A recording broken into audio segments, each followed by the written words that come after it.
She left our home long before I opened the door.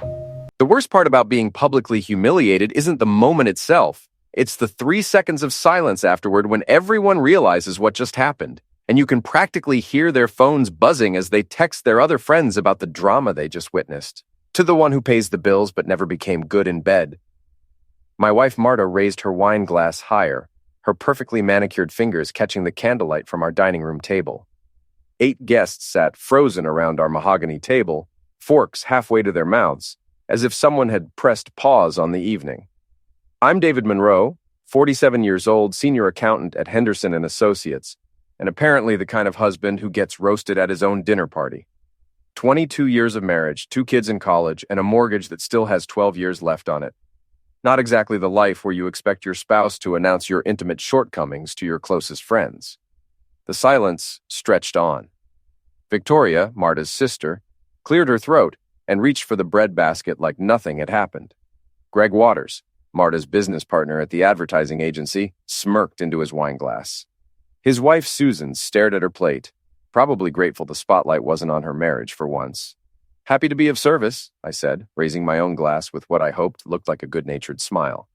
Everyone laughed, that uncomfortable, forced laughter that happens when people don't know if they should pretend something was funny or acknowledge how awful it actually was. Jake Morrison, who'd been my friend since college, shot me a sympathetic look across the table. His wife, Linda, was studying her napkin, like it contained the secrets of the universe.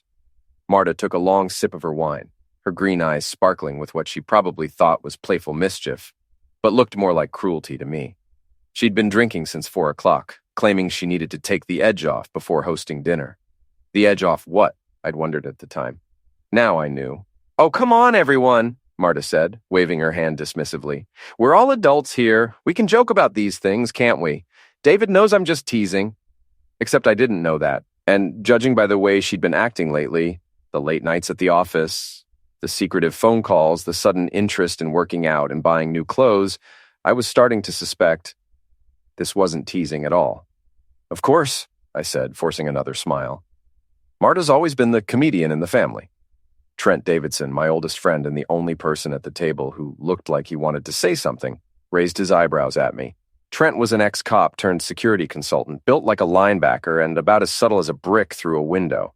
He'd never liked Marta, and the feeling was mutual. "Well," Trent said slowly, "as long as we're being honest about our marriages, maybe we should all share what we're really thinking." "Trent," his girlfriend Casey warned quietly, but Marta was already leaning forward, her eyes bright with alcohol and something that looked like challenge. "Oh, please do share, Trent. I'd love to hear your thoughts on marriage, considering you've never actually had one." "Maybe that's because I'm smart enough to spot the warning signs," Trent replied evenly. The temperature in the room dropped about 10 degrees. Greg cleared his throat and started talking about some new client at the agency, desperately trying to steer the conversation away from the minefield we'd just wandered into. But I wasn't listening to Greg. I was watching my wife, really watching her, maybe for the first time in months. She was beautiful. I'd always known that. Auburn hair that she spent $200 a month maintaining, skin that looked 10 years younger than her 45 years, and a smile that had made me forget my own name when we first met at a college party in 1999. But tonight, something was different. She looked satisfied, like she'd accomplished exactly what she'd set out to do. The rest of the dinner passed in a blur of forced conversation and awkward silences. Our guests left earlier than usual, with hurried goodbyes and promises to do this again soon, that we all knew were lies. Jake squeezed my shoulder on his way out and whispered, "Call me tomorrow." After everyone left, Marta disappeared upstairs to take a bath, leaving me to clean up the disaster zone that had been our dining room. I loaded the dishwasher, wiped down the table, and put away the good china we only used for company. Normal, domestic tasks that felt surreal after what had just happened. I was putting the last wine glass in the dishwasher when I heard Marta's phone buzz on the kitchen counter. She'd left it there when she went upstairs, unusual for her, since she usually guarded that phone like it contained state secrets. The screen lit up with a text message from G that made my blood run cold.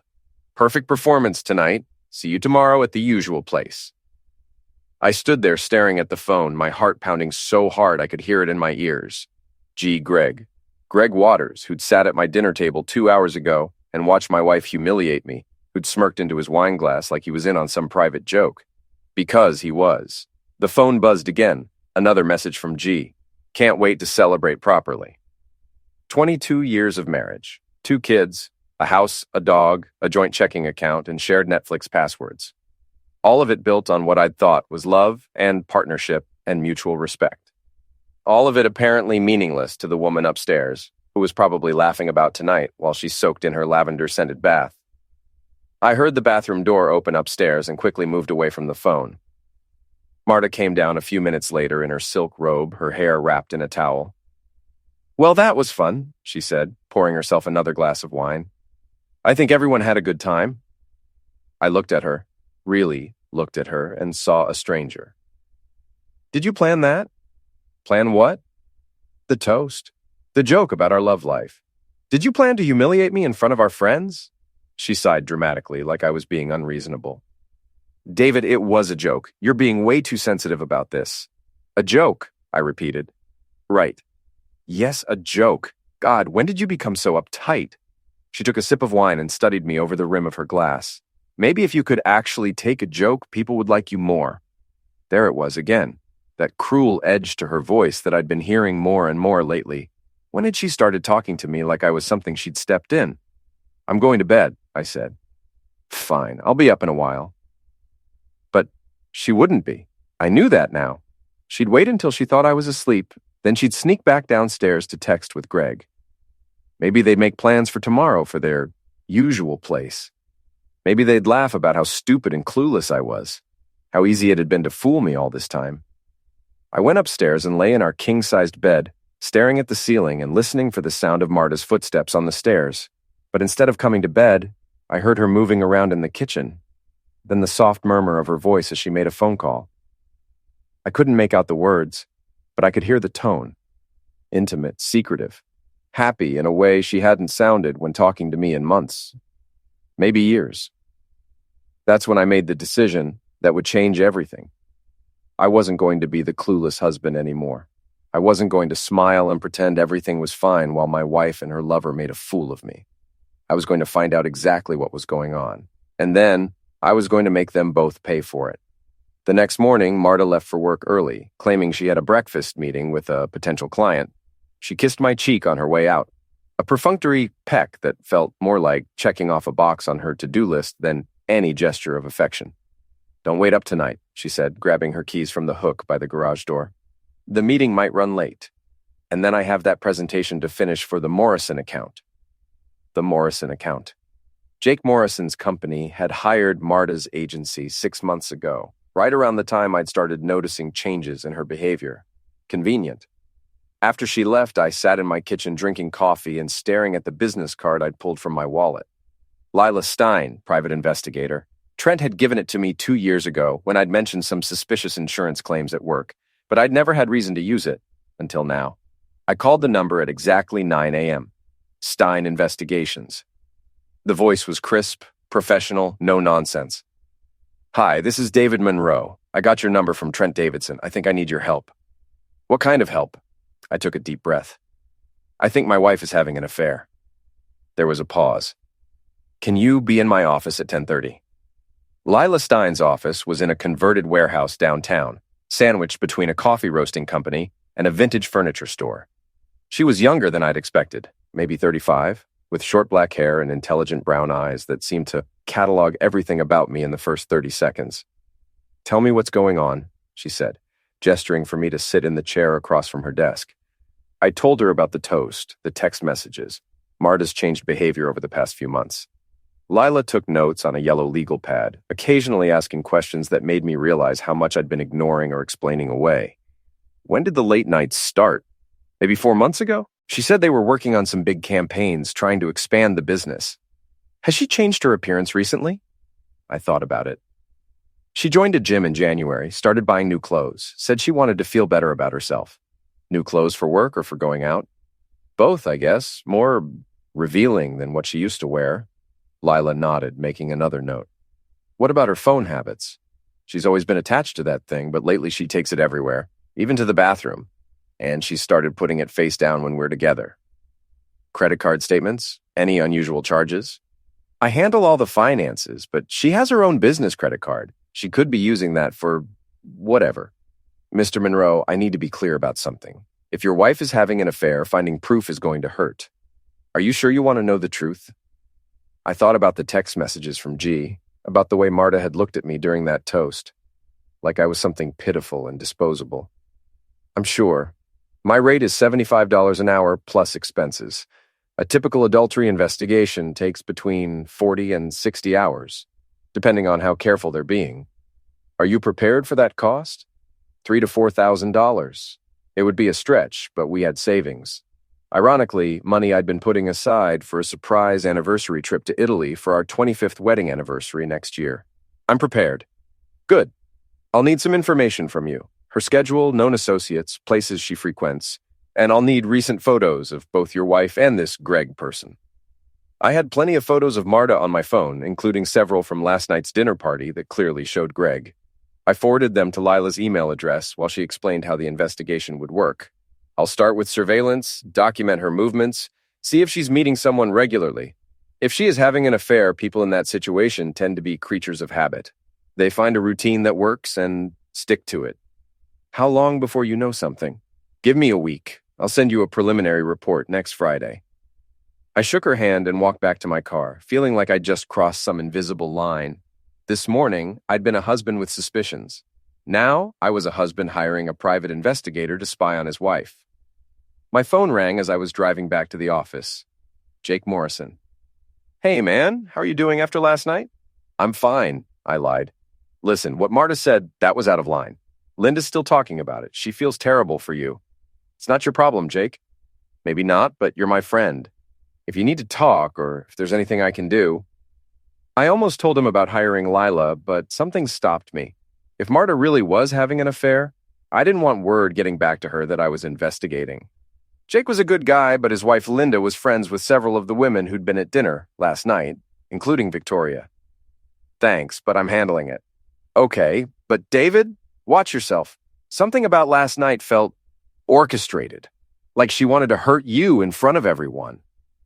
After Jake hung up, I sat in my office parking lot thinking about his words. Orchestrated. That's exactly what it had felt like. But why would Marta want to publicly humiliate me? What did she have to gain from making me look pathetic in front of our friends? Unless she was planning something bigger. Unless the humiliation was just the opening move. I spent the rest of the day at work trying to focus on spreadsheets and quarterly reports. But my mind kept drifting back to Marta and Greg. How long had it been going on? Were other people aware of it? Had I been the only one who didn't know? That evening, Marta came home at almost 10 o'clock, claiming her presentation had taken longer than expected. She seemed energized, almost glowing, in a way that made my stomach turn. How was your day? She asked, pouring herself a glass of wine. Fine. How was yours? Productive. Very productive.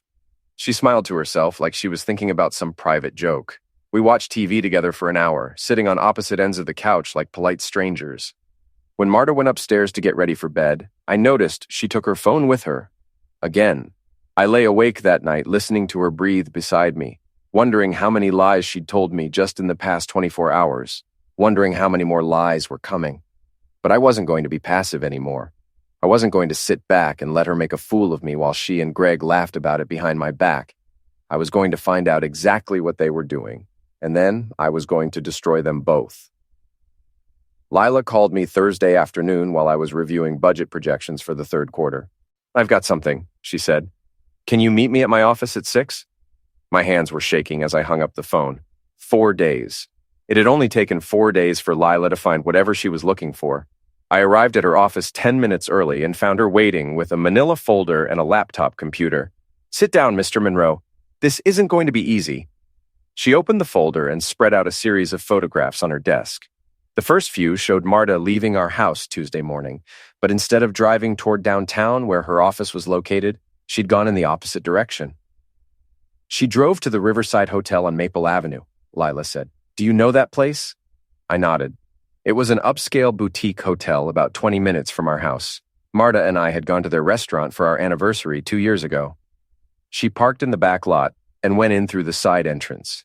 She was carrying an overnight bag. An overnight bag. My wife had packed a bag for what she'd told me was a breakfast meeting with a client. Lila showed me the next photograph. Greg Waters walking into the same hotel entrance 15 minutes later. They met in room 237. I confirmed with the front desk that the room was registered under Greg Waters' name.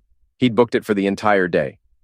She showed me more photos, Marta and Greg leaving the hotel separately around 4 p.m., both looking relaxed and satisfied. Marta's hair was different, messier, and she was wearing different clothes than she'd had on that morning. She went home and changed again before going to her office, Lila continued. Stayed there until almost 8, then went home to you. I stared at the photographs, feeling sick. It was one thing to suspect your wife was cheating. It was another thing entirely to see photographic evidence of her walking into a hotel room with another man. There's more, Lila said gently. I followed them yesterday, too. Wednesday's photos showed the same pattern, except this time they'd gone to a different hotel. And this time, Lila had managed to get photos of them together in the parking lot.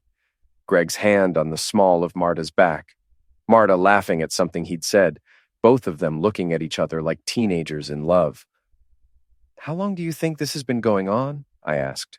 Based on their behavior, their comfort level with each other, the way they have these routines established, I'd say at least 6 months, probably longer. 6 months, maybe longer. All those late nights at the office, all those weekend client meetings, all those times she'd come home tired and distant and claimed she was just stressed about work. There's something else, Lila said. I did some background research on Greg Waters. Did you know he's in the middle of a messy divorce? I didn't know that. Greg and Susan had seemed fine at the dinner party, but then again, Marta and I had probably seemed fine too. His wife filed for divorce 8 months ago, citing irreconcilable differences. But according to my source at the courthouse, she's been trying to prove adultery to get a better settlement. If she can prove Greg was cheating during the marriage, she gets half his business assets plus alimony. So if this comes out, Greg loses a lot of money, and your wife becomes a very expensive liability. Lila closed the folder and looked at me seriously. Mr. Monroe, what do you want to do with this information? What did I want to do? I wanted to drive to Greg's office and punch him in his smug face. I wanted to confront Marta and demand to know how she could do this to our family. I wanted to call every person who'd been at that dinner party and tell them the truth about my wife's joke. But more than any of that, I wanted revenge. I want to hire you for another week, I said. I want to know everything. Where they go, what they do, who else knows about this? I want documentation of everything. That's going to cost you another $2,000. I don't care, Lila nodded. What are you planning to do when you have everything you need? I thought about Marta's satisfied smile after she'd humiliated me in front of our friends. I thought about the text message about her perfect performance. I thought about 22 years of marriage that had apparently meant nothing to her.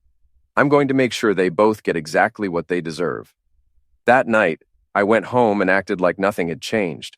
I asked Marta about her day, listened to her lies about client meetings and project deadlines, and smiled when she told me she'd probably have to work late again tomorrow.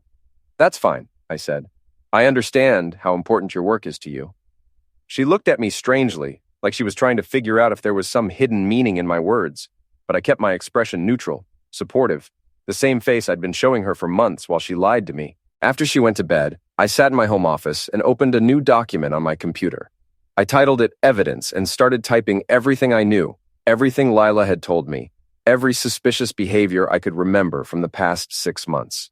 If Marta wanted to play games, I was going to show her what a real game looked like. And this time, I was going to be the one who won.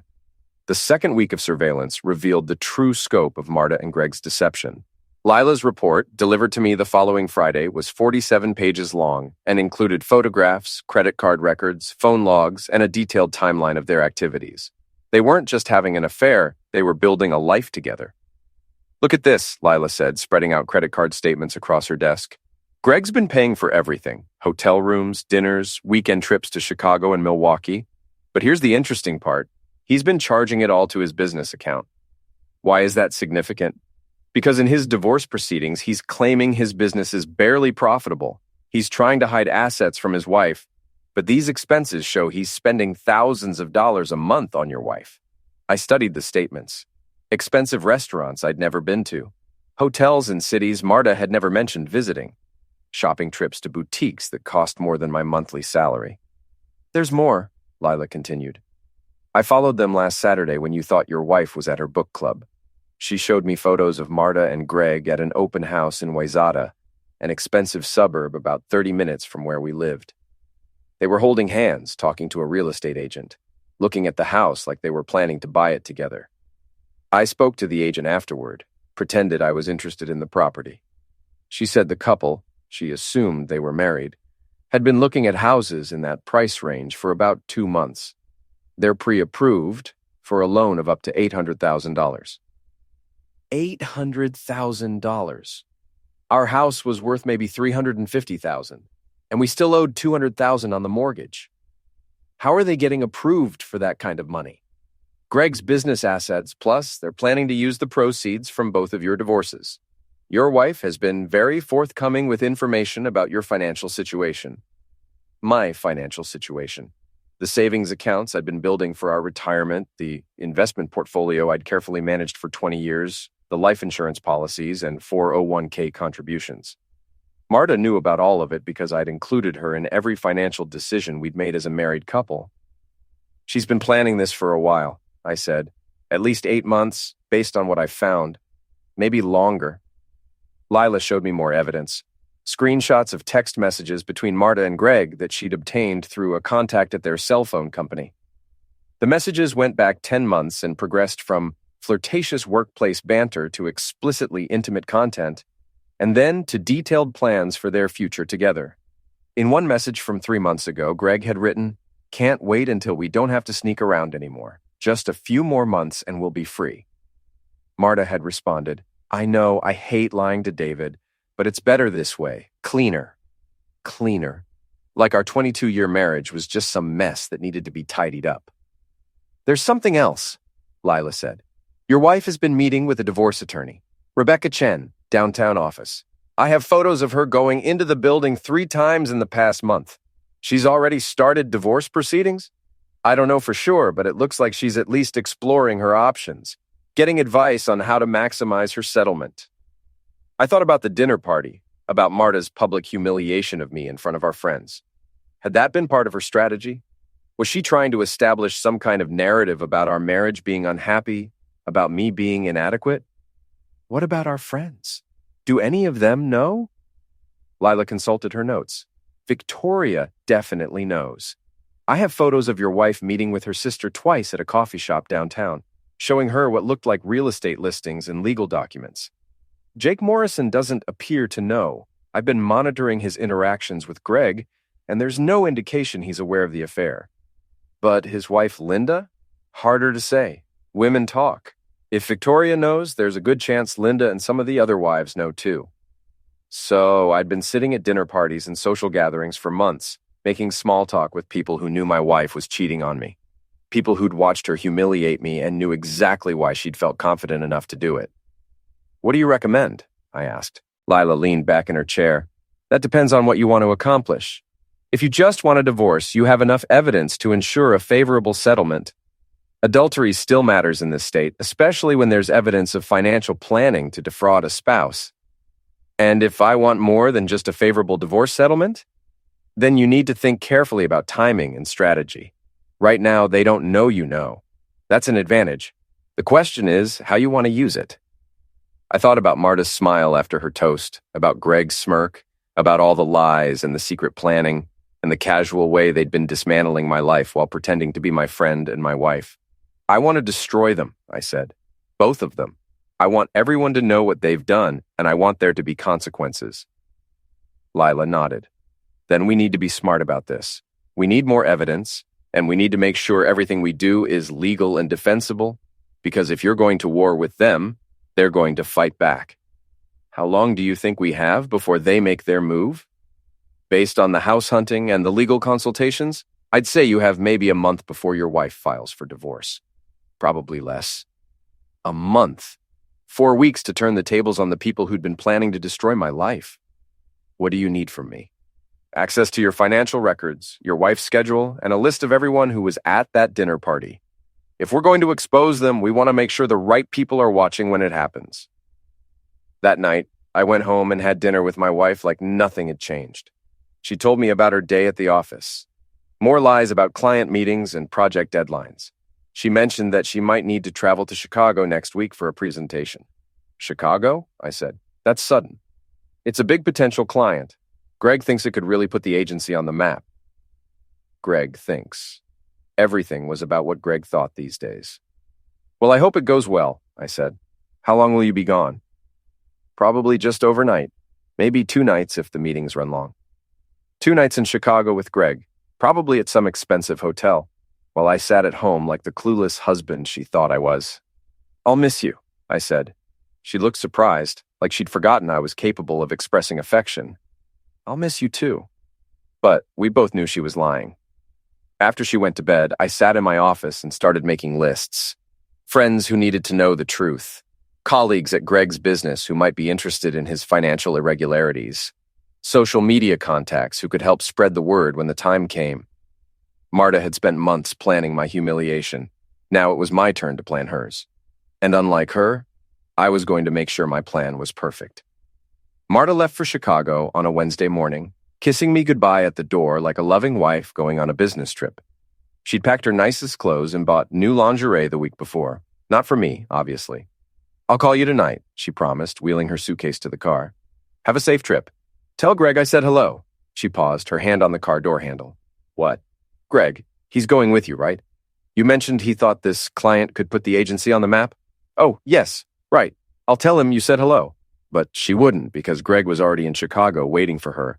Lila had confirmed his flight the previous evening and had a contact at the Palmer House Hotel where they'd booked adjoining rooms. After Marta left, I drove to my office and put the final pieces of my plan into motion. First, I called Susan Waters, Greg's soon-to-be ex-wife. Mrs. Waters, this is David Monroe. We met at a dinner party a few weeks ago. Oh, hello, David. How are you? I'm fine. Thank you. Listen, I have some information that might be relevant to your divorce proceedings. Would you be available to meet for coffee this afternoon? There was a long pause. What kind of information? The kind that might help you get a better settlement from your husband. We met at a Starbucks downtown at 2 o'clock. Susan was a tall, elegant woman in her early 40s, with the kind of understated style that came from old money and good breeding. She looked tired, like the divorce was taking a toll on her. I showed her the photographs Lila had taken, the credit card records, the evidence of Greg's affair with my wife. Susan studied everything carefully, her expression growing harder with each page. How long have you known? She asked. I suspected something after the dinner party. I hired a private investigator to confirm it. The dinner party? Susan's mouth twisted into a bitter smile. When your wife made that toast about your closeness life, I remember thinking how cruel that was. It was meant to be cruel. She was establishing a narrative for their friends, making me look like an inadequate husband so people wouldn't be surprised when she left me. Susan nodded. Greg's been doing the same thing, telling people we've been unhappy for years, that I'm cold and demanding, setting up his story for why the marriage failed. The difference is, we have proof of what they've really been doing. I explained my plan. Susan listened carefully, occasionally asking questions or suggesting modifications. By the time we finished our coffee, we had an agreement. When do you want to do this? She asked. This weekend. There's a charity gala at the country club on Saturday night. The whole social circle will be there, including most of the people who were at my dinner party. Greg and I are supposed to attend together, keep up appearances until the divorce is final. Perfect. That gives us the audience we need. Friday evening, Marta called from Chicago as promised. How's the trip going? I asked. Really well. The client meeting went great today, and we have another one tomorrow morning. Greg thinks we have a real shot at landing this account. That's wonderful. I'm proud of you. Are you okay? You sound different. Just tired. Long week at work. Well, get some rest. I'll be home Sunday afternoon. I love you, Marta. Another pause. I love you too. But she didn't. She hadn't loved me in a long time, if she ever really had. She was just going through the motions, playing the role of devoted wife while she planned her exit strategy. Saturday evening, I put on my best suit and drove to the Wayzata Country Club. The charity gala was a black tie event benefiting the local children's hospital, the kind of social gathering where everyone who mattered in our community would be present. I arrived early and positioned myself near the bar, where I'd have a good view of the entrance. Jake and Linda Morrison were among the first to arrive, followed by several other couples from our social circle. Victoria came with her husband, looking around the room like she was searching for someone. At 7:30, Greg and Susan Waters made their entrance. They looked like the perfect couple. Him in an expensive tuxedo, her in a stunning navy blue gown. But I could see the tension in their body language, the way they stood just a little too far apart, the forced smiles that didn't reach their eyes. I waited until 8 o'clock, when most of the guests had arrived and were mingling with drinks in their hands. Then I approached the event coordinator, a woman I'd met at several previous charity functions. "Excuse me, Patricia. I was wondering if I could make a brief announcement before dinner is served. Nothing formal, just a quick thank you to some people who've been particularly supportive of the hospital." "Of course, David. That's very thoughtful of you." She handed me the microphone and gestured toward the small stage at the front of the ballroom. I walked up the steps, feeling the weight of 200 pairs of eyes on me. "Good evening, everyone. I hope you're all enjoying yourselves tonight." Polite applause rippled through the crowd. I could see Jake and Linda near the front, looking puzzled. Victoria was frowning, like she sensed something was wrong. Before we sit down to dinner, I wanted to take a moment to thank some people who've been particularly important to me lately, people who've shown me the true meaning of friendship and loyalty. I paused, letting the anticipation build. First, I want to thank my friend Susan Waters, who's been going through a difficult time but has shown incredible strength and grace. Susan raised her wine glass slightly, acknowledging the recognition. Greg looked confused. I also want to thank the staff at the Palmer House Hotel in Chicago, who've been so accommodating to some of our local business travelers this week. Now, Greg's face went pale. A few people in the crowd looked confused, but others were starting to sense that something was happening. And finally, I want to thank my wife, Marta, who's in Chicago right now working so hard for her business. She's been putting in a lot of extra hours lately, often working very closely with her business partner, Greg Waters. The room was completely silent now. Greg was staring at me with a look of pure panic, while Susan stood beside him with a slight smile on her face. In fact, Marta and Greg have been working so closely together that they've been sharing hotel rooms, planning a future together, and spending Greg's business assets on their romantic getaways, all while lying to their spouses and friends about what they've really been doing. Gasps echoed through the ballroom. Someone dropped a wine glass, the sound of shattering crystal sharp in the silence. I have photographs, credit card records, and text messages documenting their affair, which has been going on for at least 10 months. I also have evidence that they've been planning to leave their spouses and buy a house together, using the proceeds from their divorces to finance their new life. Greg started moving toward the stage, but 2 of the country club's security guards stepped into his path. I'd spoken to them earlier, explaining that there might be a disruption during my speech. The reason I'm sharing this with all of you is because many of you were present 3 weeks ago when my wife made a toast at our dinner party, publicly humiliating me and making jokes about our marriage. What you didn't know then, but I know now, is that her cruelty was part of a calculated plan to justify her affair and make me look like an inadequate husband. I looked directly at Victoria, who was staring at me with her mouth open. Some of you may have known about this affair and chosen to keep it secret. That's your choice, and I don't blame you for it. But I want everyone to understand that what happened at my dinner party wasn't a spontaneous joke. It was a deliberate act of psychological cruelty designed to cover up adultery and financial fraud. The crowd was buzzing now, people whispering to each other and staring at Greg, who looked like he wanted to disappear. Susan Waters has been fighting for a fair divorce settlement, while her husband hid assets and lied about his business expenses. Well, Susan, now you have all the evidence you need to get everything you deserve. Susan raised her glass again, this time with a genuine smile. As for my wife and Greg, I hope they'll be very happy together. They've certainly worked hard enough to destroy their marriages and betray their families. The least they can do is make sure it was worth it. I set the microphone down and walked off the stage. The ballroom erupted in conversation, people clustering together to discuss what they'd just heard. Greg was surrounded by a group of men who looked like they were asking him very pointed questions, while Susan was accepting congratulations from several of the women. Jake intercepted me as I headed for the exit. "Jesus, David, are you okay?" "I'm fine. Better than I've been in months, actually." "What are you going to do now?" "Now I'm going home to change the locks on my house and transfer our joint assets to an account that only I can access. My lawyer will file for divorce on Monday morning, and Marta will find out about it when she gets served with papers." "And Greg?" I looked back at the crowd surrounding Greg, who was trying to explain himself to people who clearly weren't buying his story. Greg's about to discover that adultery is expensive, especially when you're stupid enough to charge it to your business account. Susan's lawyer is going to have a field day with those credit card records. Jake shook his head in amazement. I can't believe they thought they could get away with this. They thought I was weak. They thought I'd just accept being humiliated and betrayed, that I'd roll over and let them destroy my life without fighting back. They were wrong. Yes, I said, walking toward the exit. They were very wrong. Marta's flight from Chicago landed at 2:15 on Sunday afternoon. I know because I checked the airline's website, the same way I'd been checking her location and activities for the past 3 weeks.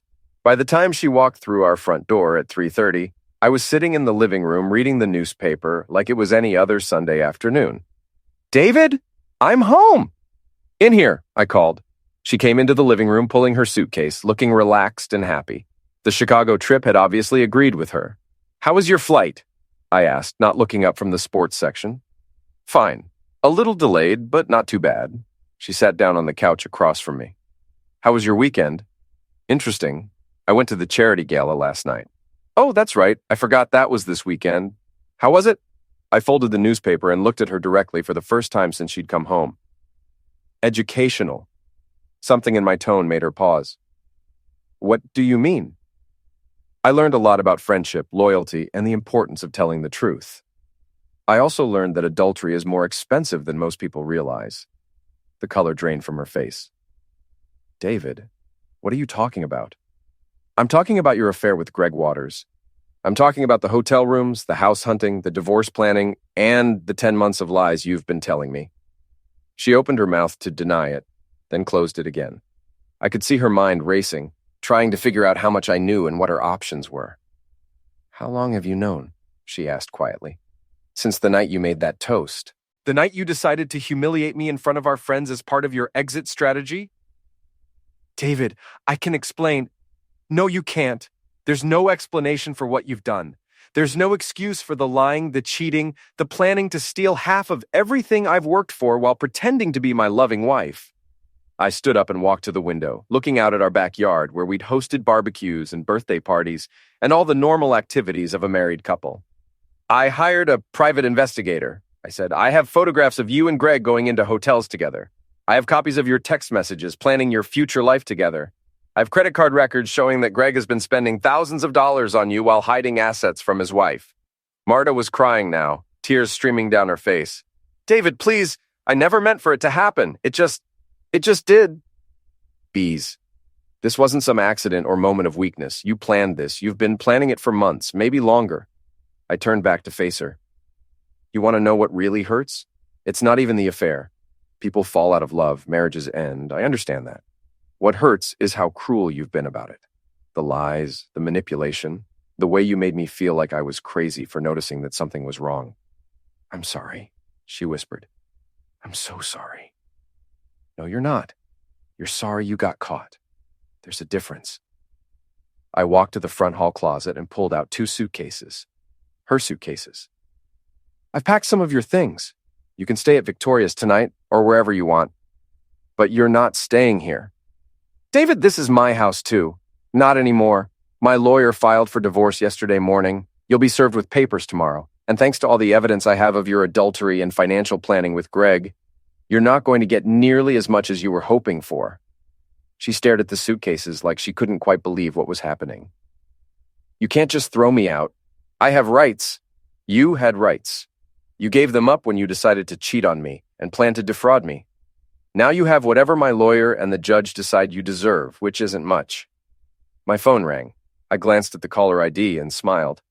It's Victoria. I bet she has some interesting news from last night's gala. I answered the phone and put it on speaker. David? Oh my God, is it true? Did Marta really? Hello, Victoria. Yes, it's all true. Every word. Marta's here now. Actually, would you like to talk to her? There was a long pause. Marta, how could you do this? How could you humiliate David like that and then... Victoria? I can explain, Marta said, her voice shaking. Explain what? That you've been lying to everyone for months? That you made David look like a fool while you were sneaking around with Greg Waters? Do you have any idea what people are saying? I took the phone off speaker. Victoria, Marta needs a place to stay tonight. Can she come to your house? I don't know, David. This is also... I need to talk to my husband. I understand. Marta will figure something out.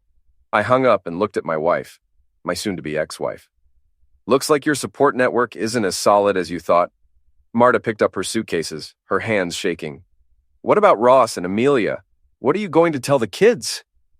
I'm going to tell them the truth, that their mother had an affair and destroyed our marriage. They're adults, Marta. They can handle the truth. David, please. Can't we work this out? Can't we try counseling or... There's nothing to work out. You made your choice when you decided to cheat on me. You made your choice when you planned to leave me for another man. You made your choice when you humiliated me in front of our friends. She walked to the front door, then turned back to look at me.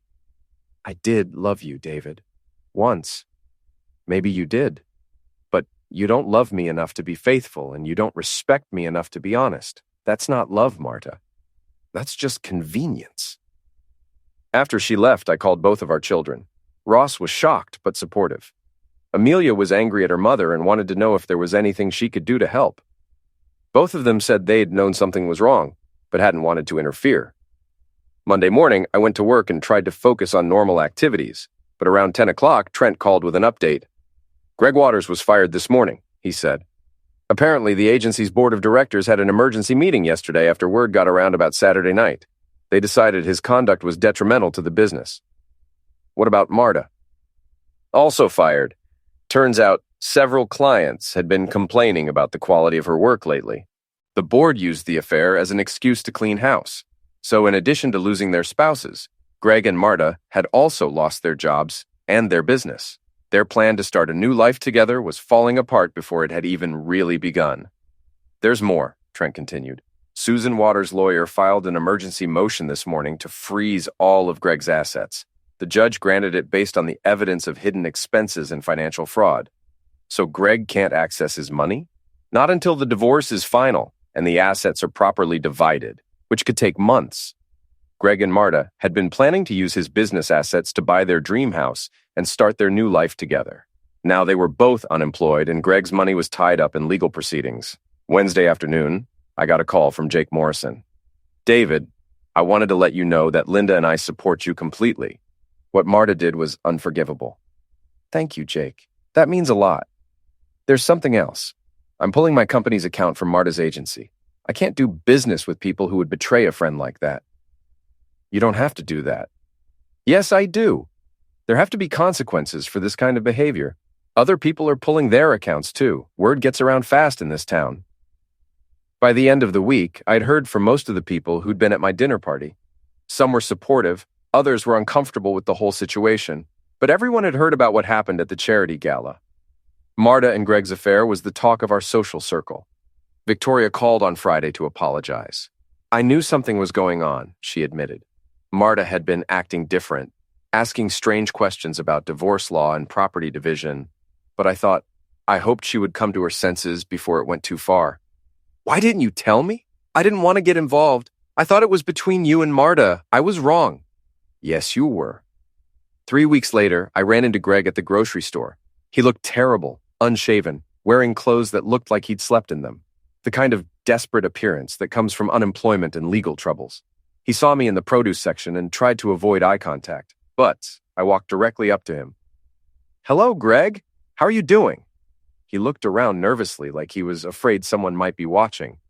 David, look, I'm sorry about everything. I never meant for it to happen this way. What way did you mean for it to happen? I don't know. Cleaner? Less destructive? You mean you wanted to destroy my marriage and steal my wife without any consequences for yourself? That's not... It wasn't like that. It was exactly like that. You thought you could take whatever you wanted without paying the price. You thought I was weak enough to just accept it. Greg looked at the floor. I've lost everything. My job, my money, my reputation. Susan's going to get half of what I have left, and Marta won't even return my calls anymore. Maybe she's realized that a man who would cheat on his wife isn't much of a catch. David, please, I know you hate me and you have every right to. But could you maybe tell people that You've gotten your revenge? That it's time to move on? I looked at this man who'd sat at my dinner table and smiled while my wife humiliated me, who'd been planning to steal my life savings and destroy my family. Greg, let me explain something to you. This isn't revenge. Revenge would be me doing something cruel and vindictive to hurt you. This is just consequences. This is what happens when you make bad choices and hurt people who trusted you. But I've lost everything. You lost everything because you chose to risk everything for an affair. You lost your wife because you cheated on her. You lost your job because you used company resources to fund your affair. You lost your money because you tried to hide assets during divorce proceedings. None of that is my fault. I picked up a bag of apples and put it in my cart. The reason people in this town won't do business with you anymore isn't because I'm vindictive. It's because you've proven that you can't be trusted. You've shown everyone exactly who you are. I started to walk away, then turned back. Oh, and Greg? If you're wondering why Marta won't return your calls, it's probably because she's realized that you can't afford to take care of her anymore. Turns out adultery is expensive, especially when you're stupid enough to document it on your business credit card. I left him standing in the produce section and finished my shopping. When I walked past him again on my way to the checkout, he was still standing in the same spot, staring at a display of oranges like they contained the answers to all his problems. 6 months later, my divorce was final. Marta got 15% of our assets instead of the 50% she'd been planning on, thanks to the adultery clause and evidence of her financial planning with Greg. She moved to another state to live with a cousin, unable to find work in our town after word spread about her affair. Greg's divorce was also finalized, with Susan getting 60% of his remaining assets plus alimony. He declared bankruptcy and moved back in with his elderly parents. As for me, I sold our house and bought a smaller place closer to downtown. I started dating a woman I met at a coffee shop, a divorced teacher who appreciated honesty and loyalty. My relationship with my children actually improved after the divorce, probably because I was happier and more relaxed without the constant tension of living with someone who was lying to me. One evening, almost a year after that disastrous dinner party, I was having drinks with Trent and Jake when Jake raised his glass. "To David," he said, "for showing us all what it looks like when someone refuses to be a victim." "To consequences," I replied, raising my own glass. "And to the people who aren't afraid to let them happen." We drank to that, and for the first time in years, I felt genuinely happy. Not because I'd destroyed my ex-wife and her lover, but because I'd refused to let them destroy me. Sometimes the best revenge isn't getting even. Sometimes it's just making sure that people face the natural consequences of their choices and then moving on to build a better life without them. But I have to admit, watching them face those consequences was pretty satisfying too.